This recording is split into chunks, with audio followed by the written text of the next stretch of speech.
Nah ini kan we, tadi habis hujan we. Jadi inilah posisinya nih habis hujan nih tadi, hujan deras. Jadi tuh tengok gunungnya we. Nah, ada kabutnya we, cantik kali we, asli. Nah nih, jadi di kawasan wisata Brayan Lepung ini teman-teman ya.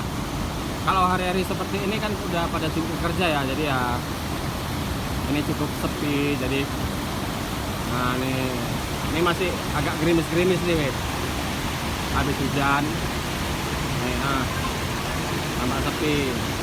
Oh ya sekali lagi ya we, ini bukan pantai ya we, kayak di Medan itu kalau orang Medan nih bilang ini pantai we. Nah ini bukan pantai, kalau pantai kalian tengok sendiri Bandar sih pantai ya we ya.